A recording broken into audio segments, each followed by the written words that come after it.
Hey, Norman and Naomi, how are you both? My name is John Ferrell, and welcome to Ferrell Swim Tech. So this is where I review your swimming footage, and I give you tips on how to swim faster. I do apologize for not making this video sooner. My life has been a little hectic with getting an addition and kids in distance learning, and I've been really slammed with work. So with that all out of the way, let's get looking at your footage. So the way I typically do these is I look over the footage that you have sent me in kind of a lightning round fashion. This isn't going to be the full in-depth analysis of your stroke techniques, but this is kind of looking at your stroke first glance. This is what I see. Now, we'll go over in detail the nitty-gritty, how to fix a couple things. I'm going to give you each 3 major things to work on. There'll be a couple other things that you may be able to throw in. But I really like to focus in on 3 major items. Those 3 major items are really, really easy to internalize, understand, and then execute. If I try and overload you with way too many things to work on, it's going to be tough. And as always, feel free to question, send me any questions regarding this. Also, 100%, you got any friends that want help with swimming, please send them my way. You got my email right down below me. You are more than welcome to give this out to your friends and family, anyone that wants to get faster in swimming. I'm still doing this on a donation basis. I do not officially charge for my services, although a little bit extra to the diaper and triathlon fund would be amazing. So I'll send you a Venmo link later on when replying to this email, and I'll give you all the information on that later. So with that in mind, Norman, we're going to start with you. By the way, I did appreciate the professionalism of this video. I did enjoy, let me make sure I got, yes, I can get 1080p. Yeah, boy. I did not realize that. So, we got 1080p. And let me make sure that I am trimmed. Okay, there you go. So, let's pop that down. All right, so here we go. So, Norman, this is your video, okay? So, the biggest thing right off the bat is crossing the body. Your left arm crosses your body over to the right whenever you pull. Your right hand is okay. Your body position in this picture, your legs are a little bit sunk. I say you're about, 6 inches too low. Your kick is fairly consistent, which is a good thing, minus that scissor kick right there at the end. But you seem to be swimming at a pretty good clip. I would say probably the biggest thing from that shot is the crossing over. We'll talk about that in a minute. A couple things I like what you're doing is you're continuously breathing out while you're in the pull phase. That really helps stave off, kind of the mental exhaustion and short breathedness. You have a pretty good range of motion, but what's going on right now is because of your overreaching, you're kind of snaking a little bit. And I'll show you with the overreaching what that really looks like. But other than that, your legs look like they're kicking pretty... Why am I totally out of focus? There you go. So overall, not too bad. Not too bad. Definitely a couple things that we're working on. Okay, so Naomi, right here off the bat, you have really good range of motion. The only thing is I feel like you push down way too much before you start pulling. And also, so your left arm comes straight over and your right arm comes here, and then you push water forward, all right? So your stroke is not the same on both sides of your body. That tends to create a little bit of an imbalance, and over long distance events, that can really start tweaking your body out. It just throws you all out of whack when you're trying to get out of the water and get onto the bike. So the thing that I liked about your kick is your body positioning is pretty good. It seems to be pretty stable. Your heels are coming out of the water every single time. The only thing I'm noticing is you go, bang. You got a nice little hitch kick right there. Now, right there. So you kick it, kick, kick it, kick, kick it, kick, kick it, kick. So you're kind of doing a 6-beat kick. 1, 2, 3, 4, 5, 6. 1, 2, 3, 4, 5, 6. Okay, so right here, so your hand pulling is actually pretty good, but your right arm is pulling straight down. and your left arm is kind of hooking underneath your body just a little bit. One thing I like about your stroke is you have really good rotation. You're getting about 45-ish degrees off the rotation, but unfortunately, it's your left arm stays here instead of here. All right, we'll talk about that in a minute. So overall, just got to get that shoulder down a little bit more on that rotation on the other side.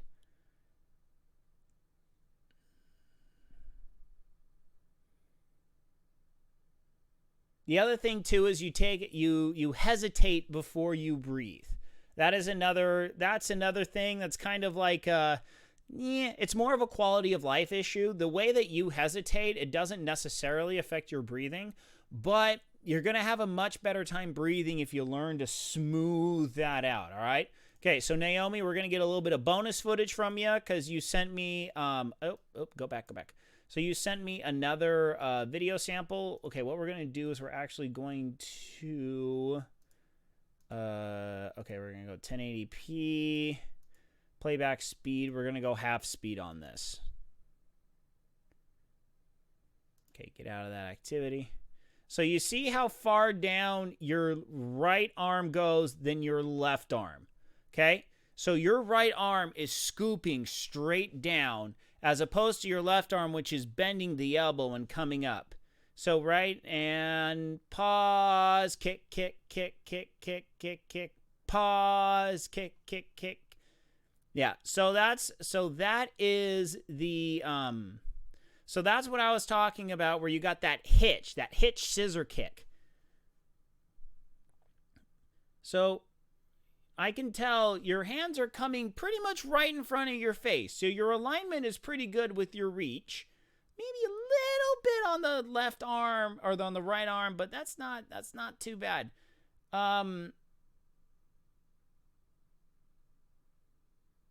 Yeah, because your whole goal, yep, there's that heel. That heel's coming out of the water. That's a really, really good sign. I can tell your form could use a little bit of tweaking in terms of the vertical position, but for the most part, if that heel is coming out of the water and you're not just bending that knee really, really hard, your body position's pretty good. I wouldn't worry too much about your body position, okay? So, first off, let's go back to Norman. Here, let me go my filters. Let me bring this over here. Actually, what I'm going to do, I'm going to swap those two. All right. So, okay, so now we're going to get rid of the crop. There we go. Okay. So, Norman, what's happening is with your crap, I forgot which arm. Give me 1 sec. Let me look. It should be your left arm, right? No, your right arm. Here, let me double check this real quick. Sorry, I'm looking at the video, making sure I know which arm. Right, left arm and right arm. Okay, all right. So what's happening is when you're recovering, oh, yuck. Okay, gotta get. Okay, so when you're recovering, your arm is coming over here and it should be coming here. What's going on is when you recover, your hand's entering and you're shooting it out over to the left. Okay, it's more about here, but it's about here. So you're over-rotating each and every time. So what this does is this actually will create a little bit of a fishtail. And not only that, when you're over here, you're kind of way past the center of your body. It's like trying to do pull-ups with crossed arms, okay? That's kind of one of my big theories. I have a couple of swim theories. One of them is pull-up theory. Treat swimming like you're doing a pull-up. You pull up right through here. We don't want to have our arms crossed. We don't want to do pull-ups way out here. We don't want to do pull-ups with straight arms. Naomi, we'll get to that one in a few minutes. But what's going on with you is you're trying to do pull-ups with your arms crossed, all right? So what winds up happening is you're just out of balance, and not only that, you're here, and then you got to get back over to this side of the body. So it's very, very, number one, it's horrendously inefficient. Number two, you're forcing your muscles all the way over here to do all this extra work when you could be channeling it straight back. Because you have to get over to the side, and then when you're done, you got to get back to this side in order to get your arm out of the water. Because if your arm comes out of the water on this side, you're things go weird, okay? So, number one, what we need to do is we need to get that arm moving over to the right, okay? Your right arm goes to the right, your left arm goes to the left, all right? I'm going to stand up real quick. So I'm going to be seated. So the number one thing we need to do is learn how to reach our arms straight up, okay? This is number one on learning how to fix this. Because right now, when you reach up, you're here, all right? See how my arm is out of vertical? Because when you reach up, you should be about here, and then this arm comes here. So it's like you're at the bottom of the pool, you're looking straight up. So when I'm here, I'm going to be here, and then I'm going to pull down through here. Pull down through here. Pull down through here. Okay, it's actually kind of nice to being in a swivel chair. So then when it helps learn with the rotation. So you're here, pull down here, elbow and back, high elbow, or straight arm. So if you're doing straight arm, you're here. I got my fan right here. So you're up to here, all right? So, but for you need to learn how to go straight up, okay? So just spend some time when you're on land learning how to go straight up, okay? So then put your hands about here, straight up and down, straight up and down. Because we have to define what is up. So when you're swimming horizontally, when I am wanting to put my arm out, okay? That's the same as reaching it up. So you're here, here, here, here, okay? Now what's going on here? Let me shift my chair around. Sorry, my garage is an absolute mess because I am attempting to do a big renovation to my house, and a lot of things that should be on my back porch wound up in my garage. Okay, so now it's going to be here, here, here, here, as opposed to here, here, here, here, okay? So what we want to focus on is reaching up, because when we're swimming horizontally, we're actually reaching up, all right? Because we're not reaching out, because if we're reaching out, when you're swimming, that's down to the ground. That's not up. Up is here. This is out, okay? Reaching out, reach up, okay? So that's number one. Number one is learning how to reach up. I really got to get this garage under control one of these days. I'm sinking. Glorious. Ugh. Okay, so let's bring this camera back down. Okay, so that's number one. Number one, reach forward, okay? Now, the other thing, too, is in kind of conjunction like this, when you reach forward, try and get your hand somewhat at a 45 inward. Palms down. You want to be about here, because when you pull, you're going to be bringing that elbow out. That elbow comes out, and that hand scoops down, and you push all that water behind you, okay? So, Naomi, pay attention to this, if you're actually watching this part. Because this is going to be one of the big things for you. Right now, for Norman, I want Norman to really focus on getting that. Now, the next thing is how deep your arm goes before you start pulling. Okay, so you see right here, that's about that far below the water, all right? So what's happened is in order for you to get your hand here into a place where you're pulling, you're going from here to here. It's actually going to be about, I'm out of the camera when I try and do it. It's going to be more than this, all right? So watch this next So you go down, down, okay?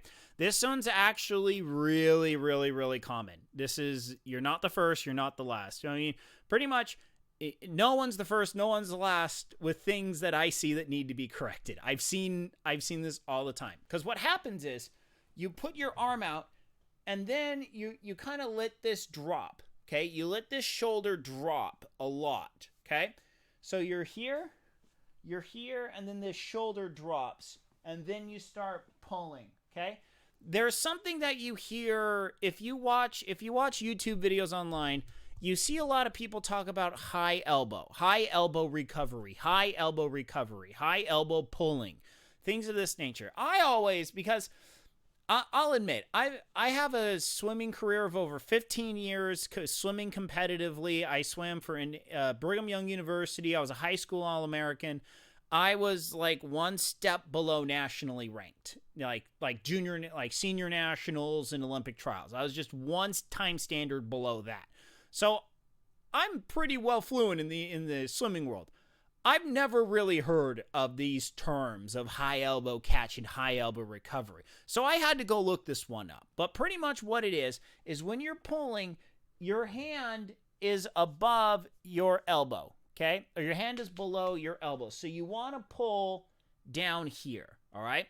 But what the big thing that I teach that I don't see too many teach is the catch, okay? Most people, they allow their hands to sink and then they catch. The way that I teach is slightly different. It's a little more nuanced. But as you're coming forward, you're here immediately bring this hand towards you. Okay? So you're out, grab, push, grab, push, grab. So you are grabbing immediately on the water. So here, push back, here, push back. And I know this looks weird, but it's because I got to deal with my microphone and everything. So you hear, scoop, scoop. Okay, this is how you learn how to do this. You're out here, scoop. Okay, right here, your hand is perpendicular to the water surface. Okay, this is where your hand wants to be as much as possible. Here, and then once you're here, this arm will get to be about here. And then you're going to pull back. So you see that this is nice in alignment. So you're here and you're pulling back. The other thing too is try not to do too many crazy things with your wrists, okay? Going like this under the water, it doesn't really do anything. It makes you feel good, but in reality, think of it like an oar, okay? Oars, kayak oars, paddle boarding oars, I don't know what you've done over your life. But they get their strength from their rigidity. It's just like your bicycle crank. If your bicycle crank is squishy, you're going to lose power. If your oar is flexing, you're going to lose power, all right? There is a little bit of stuff to do with flex and give and rigidity and blah, blah, blah. Just throw all that out the window. We're just simply talking straight rigidity and flexibility. If you lose this rigidity, you've lost a lot of power in your pull. You want to try and keep your hand in line with your wrist as much as possible. So we're going to go here, push all the way back. Okay? So, yes. So, like I said, come out here, immediately catch. Okay? There's a way to learn this. There's a drill I like to do. I invented this drill myself. I have never seen anyone teach this. This teaches one very, very, very specific thing. Naomi, we're going to do this with you as well, but I'll just teach you the drill now, okay? I'm going to lower my chair so I can get a little bit more height. So what you're going to do is you're going to put your arm up. Okay, so what we're going to do is we're going to put our arm up, and then we're actually, let me make sure something, okay, no, we're good. So we're going to extend, and then we're going to bring our thumb straight up, okay? So it is pointing straight at me. So you're going to pull, and then when it gets to your head, you're going to draw a line straight down your body. Literally, you are going to be touching your body throughout the duration of the pull. So you're here, and then you go all the way down, here, all the way down, here, all the way down. Okay? So this works one very, very, very specific part of the pull that I believe is very much so often overlooked. This is bending the elbows, okay? Bending the elbows, what this does is this greatly, hold up, let me bring it down a little bit. What this does is this greatly enhances the strength of your pull. Because what most people do, and Naomi, the one of your arms does this, we'll get to you in a second, is your arm comes in kind of like a half moon straight in front of you, okay? We want to eliminate this half moon as much as possible because it has to do a lot with engaging muscles on your back and your shoulders that are much weaker than your lats and your biceps and your pectorals. There is a huge difference in this pull. Not only that, we're talking physics here. I have a master's degree in civil engineering. I have a heavy physics background. When I look at someone pulling like this, I see someone from here to here pushing water down, here to here, maybe pushing water backwards, and then there to there, kind of pushing water upwards. So what we want to do is we want to eliminate any pushing of water in any direction other than behind us. That is the whole goal of swimming, is taking water in front of you and pushing it backwards, thus making you go forwards. That is where 90% of my technique that I teach lie within this sphere. Taking more water ahead of you, making it go backwards, making you go forwards. Okay? And the other major part of it is avoiding pushing water forward. That is what happens when you create drag. When you create drag, you're actually pushing water forward, to either actively or passively by your body structure low in the water. So Norman, we're going to get to that part right now, okay? We are going to talk about your body positioning. So let me crop myself again. There we go. So, all right. So Norman, let's get back. Let's get over to here, okay? So what I want you to look at is your body positioning. Number one, your head positioning is actually a little bit low. Tilt that up to where, right there. That needs to be on top of the water, okay? You have a little bit less hair than I do, but imagine you have your full head of lusciously golden locks, and you want that right about here, okay? Just like if you're wearing a swim cap, your swim cap line is somewhere around here. Naomi, this is where I want your head, so it's going to be right here, okay? So that's where your head's going to be, but just give it another second. Right there, okay? So look at this line. Your line is going downwards, okay? Your legs are all the way down here. Here's the water surface. That's where your leg is. You're about that far below, all right? So this happens for a couple of reasons. The most often one that I see is the lower back, okay? The reason for this, your body is essentially a seesaw inside of when you're in the water, okay? If you bring your head back and arch your back, your lower body's going to rotate down. If you tuck your head forward, your butt's going to come to the surface, okay? Now, you have to have a full chest of air in order to do this, all right? Because if you let out all of your air, you're just going to sink, and this is a little tough to do when you got no air in your lungs, okay? Now, obviously, with air in your lungs, you're going to be up near the surface, okay? That's kind of one of the reasons why it's good that you are breathing out continuously in between your breaths, because that helps equalize the amount of air that's in your chest. Remember, when you breathe in, your lungs become massive balloons, and buoyancy force is the volume of water displaced. My fluids teacher would be very proud of me at this moment, because I remember that after over 12, 13 years in that class ago. Yeah. Okay. So we want to keep an equilibrium of air within our body. We don't want to go because then our chest is going to be full and our upper body is going to be up by the surface and our butt's going to be dragging on the floor, because we don't really want to do that.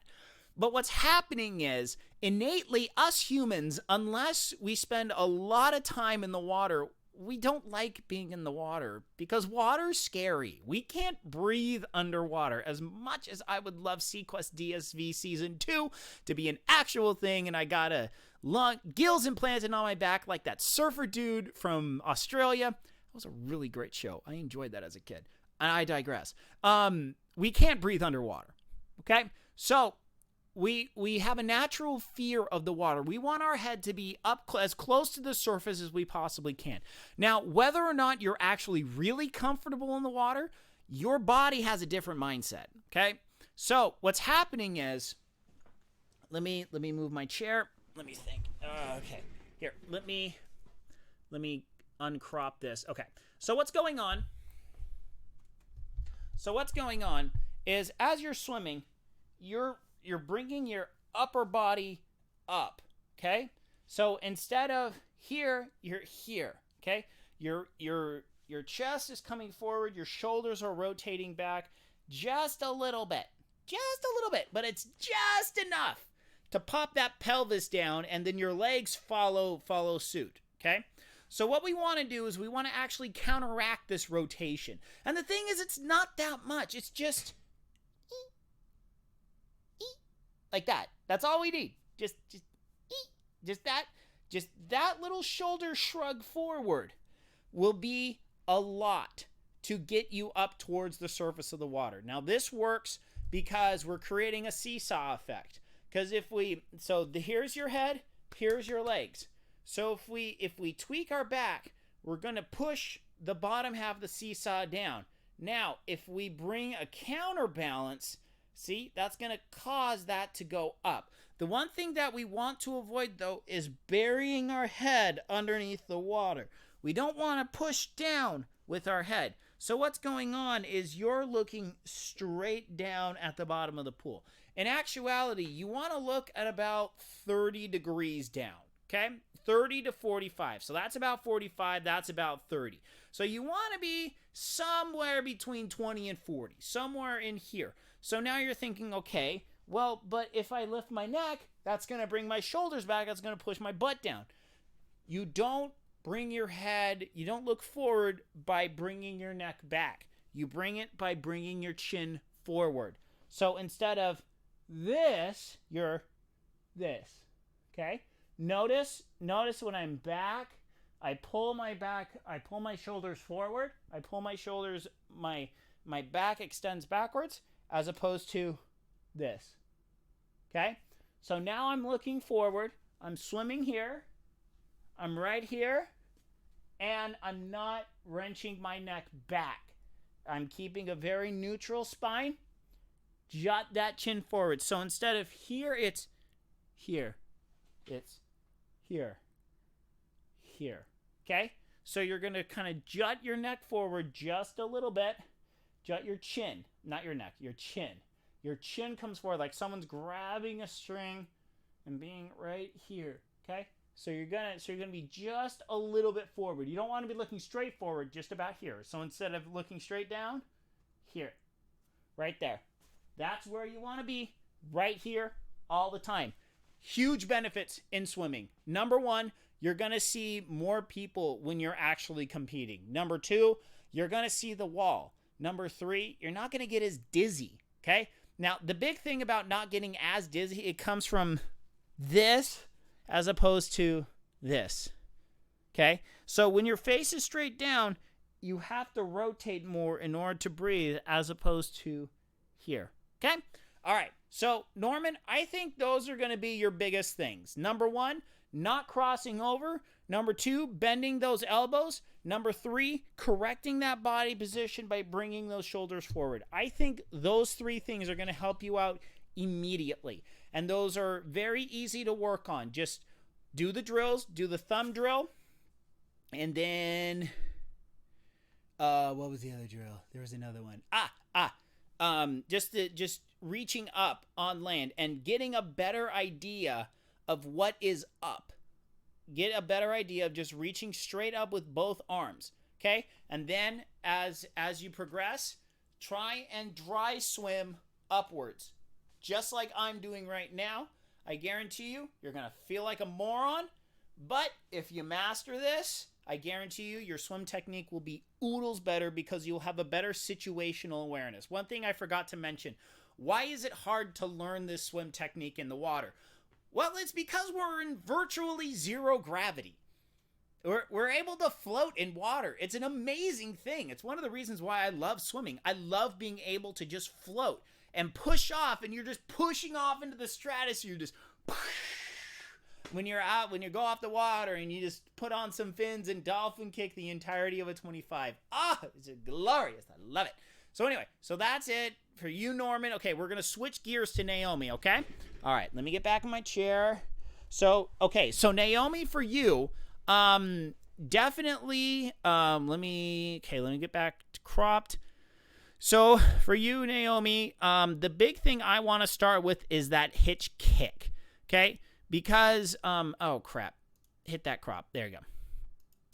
Because for you, I think the big thing is the elbow pull. So we've already talked about that. One of your arm, so right here, you see how that arm, so here is the line that is, I'm sinking. Oh, dude, this chair is really starting to piss me off. I seriously sink in this chair all the time. The piston's starting to go out and it really cheeses me off. I just bought this chair like 2 years ago and this shouldn't be doing this. So your arm comes out. Your right arm does this way more than your left arm. But right here. Okay. But then your left arm does a straight arm recovery. Okay, so you see that? So you see that difference? Your right arm has a bent elbow. It comes in here, and then it shoots forward underwater. I'd like to try and get you to recover a little bit more on top of the water.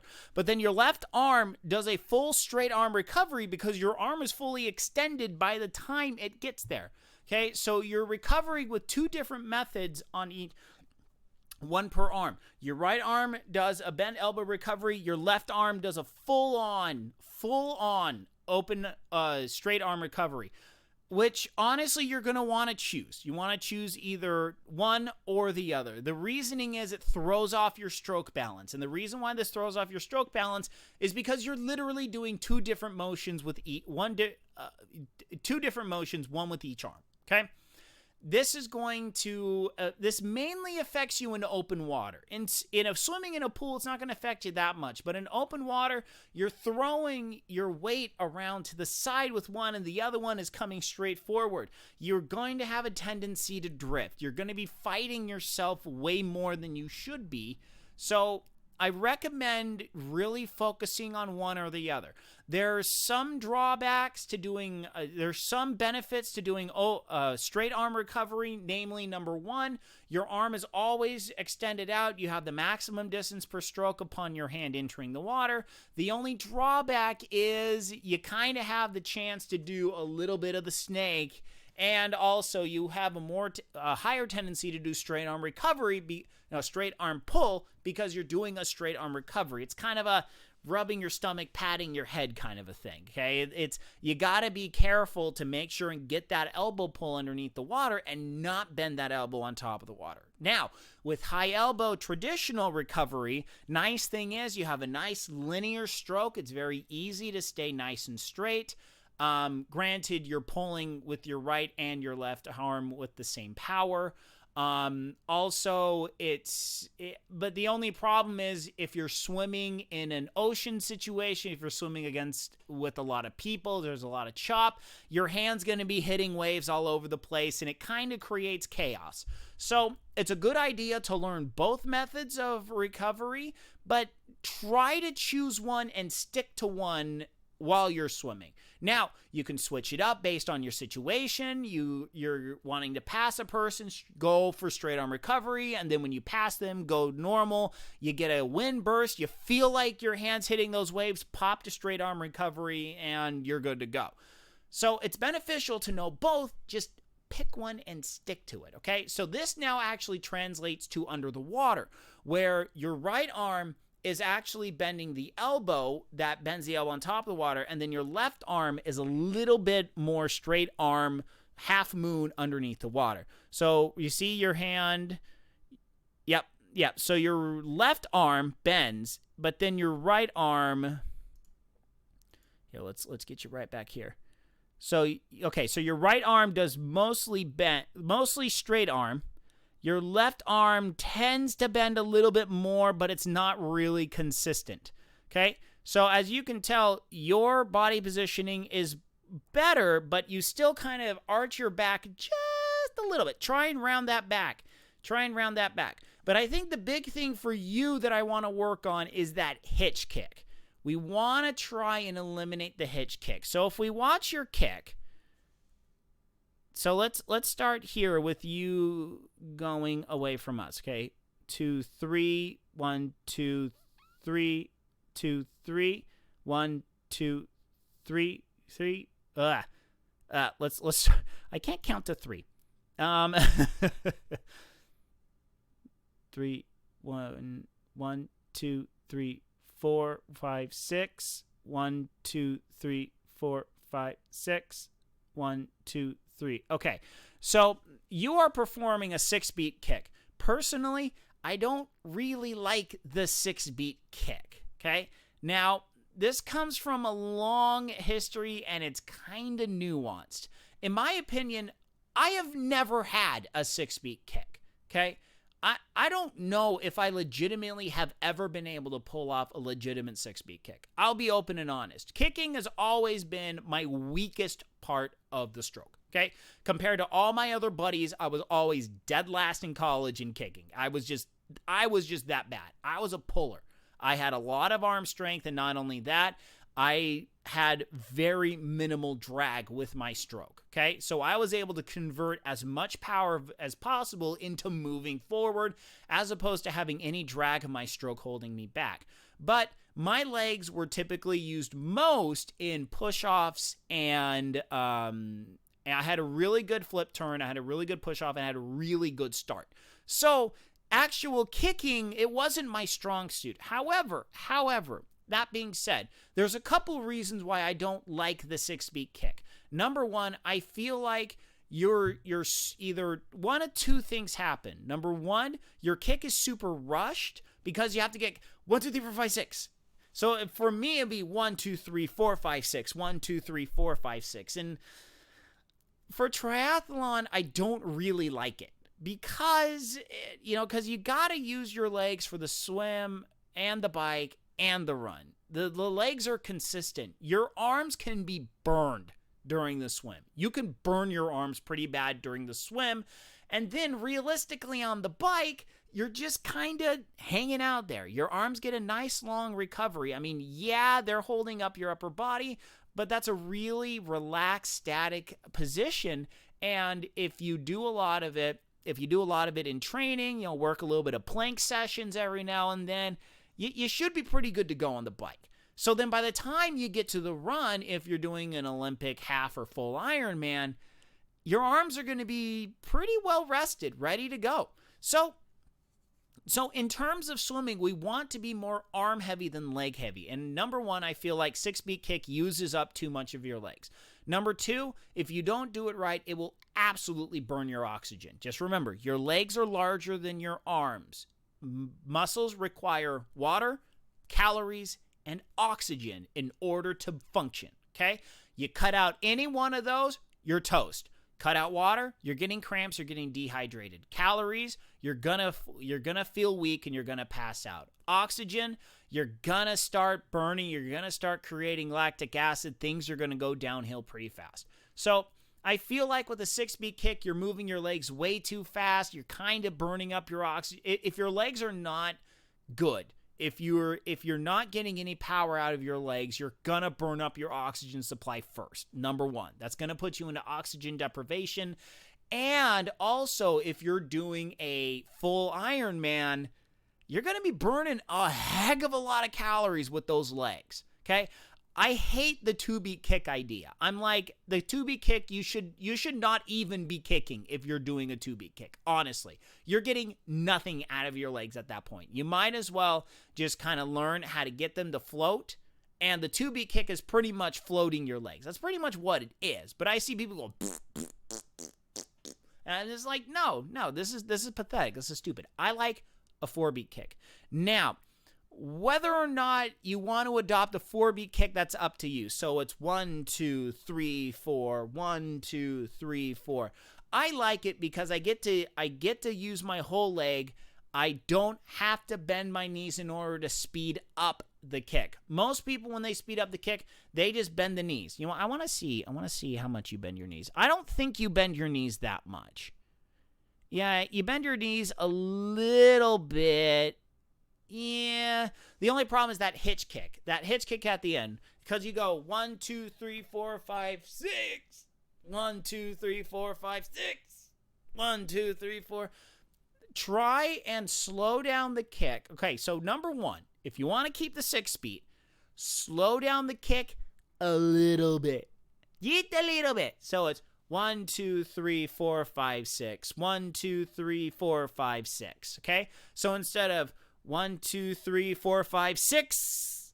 1, 2, 3, 4, 5, 6. 1, 2, 3, 4, 5, 6. So you see that 6.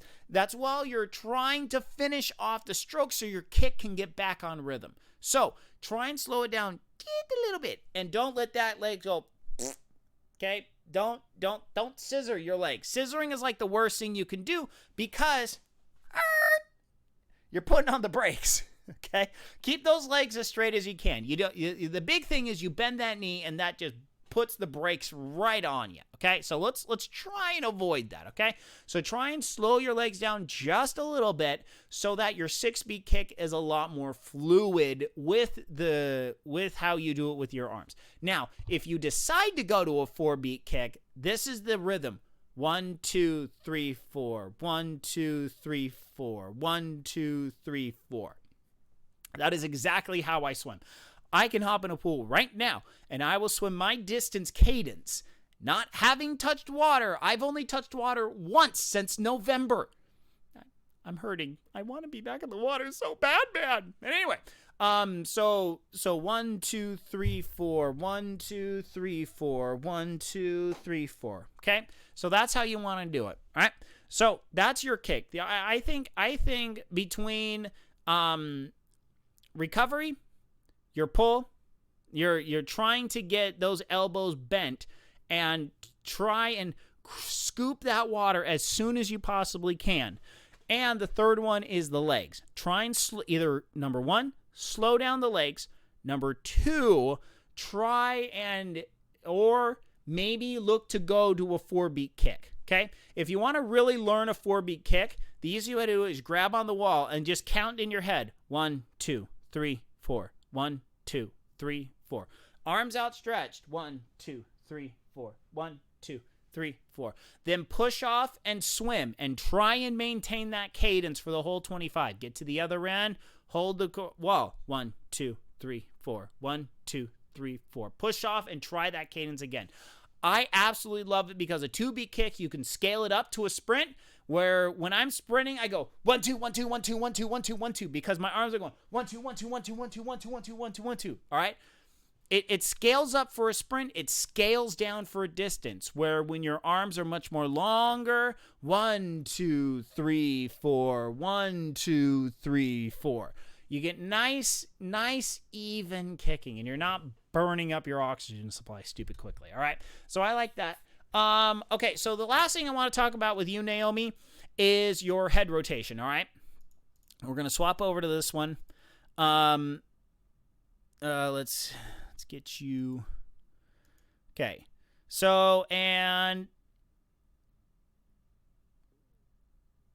okay, so right. Hold up. And okay. So, a little bit. Okay. So, when you go to breathe, you wait till you're about here and then you snap your neck over to the side. Okay? So, Norman, this is also something for you too. All right? So, when you swim, let me take off the crop real quick. So, when you swim, you don't want to wrench your neck over to the side. So, for you, Naomi, you get about here and then you go in order to breathe. That is going to put a lot of strain on your neck over the long run, okay? You really want to focus on fluid transitions onto your breath, okay? So the easiest way to do this, take your fingers, elbows to the side, fingers up, hit your chin. Okay? Rotate to the side, rotate forward. You don't want to move your neck. Rotate to the side, rotate forward. Rotate to the side, rotate forward. So when you're here, your head follows the movement of the rotation. Okay? So Naomi, like I said, your rotation is pretty good. You just got to get that head to follow in line, okay? And here's one more thing. And this is for both of you, and this will be the last thing for the night. So I kind of recommend for both of you to distance yourself away from breathing every stroke, okay? Now, for swimmers, breathing every stroke is breathe down, breathe down, breathe down. For that 50, for both of you, you took a breath every single stroke, okay? You want to learn how to develop your lung capacity. Like when you're swimming out in open water, it's very much so recommended you do not swim, you do not breathe every stroke. I do not recommend it at all. Now, here's why. Because when you breathe, you're creating extra rotation in your body. Not only that, it's like trying to run.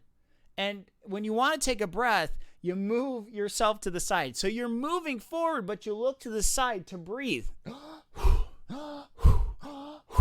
Yeah, you're going to get dizzy. It's going to mess with you. So with swimming, it's very much so recommended. You go 1, 2, 3, 4, breathe. 2, 3, 4, breathe. 2, 3, 4. Okay?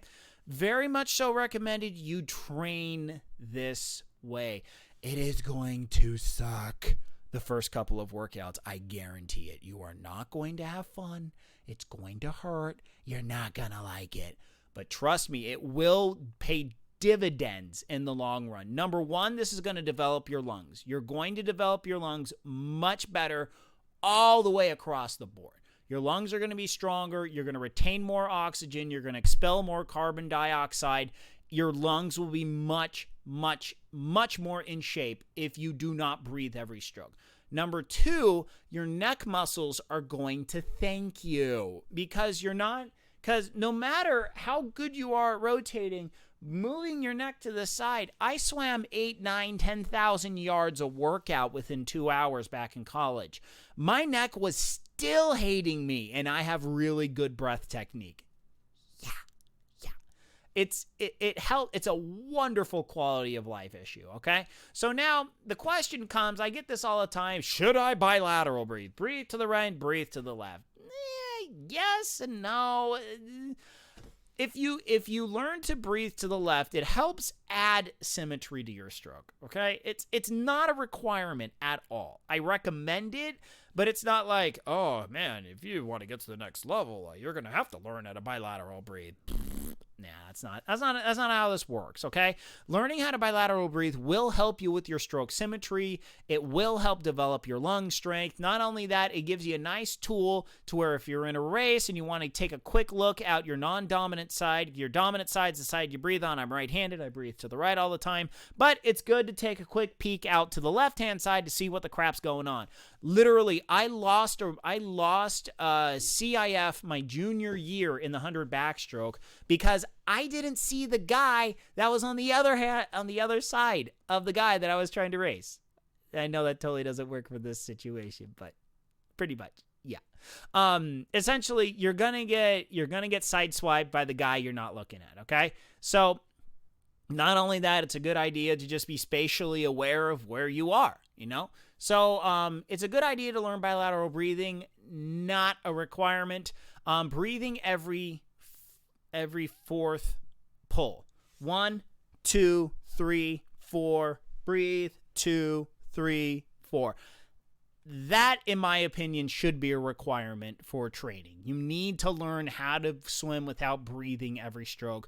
Very much so recommended. So, all right, I've gone about 50 minutes, so hope this works for both of you too. Like I said, you got my email right down that way. Feel free to contact me with whatever question you do, okay? I do this for donations. I'm not a scalper. I won't nickel and dime you. My philosophy is whatever you want to pay me, pay me. That's how I roll. And hey, look, if you don't have the funds to pay me, look, I'm cool with that. I'm totally cool with that. Give me feedback instead. Let me know what made sense, what doesn't make sense. You need me to explain something a little bit differently because you're not quite getting it. This is how I get better as a swim coach.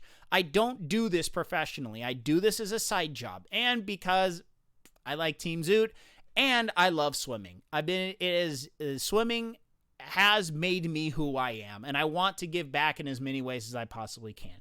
So hit me up in the emails. I always forget left, right, reversal. Always hit me up in the emails. Thank you so much for sending me your footage.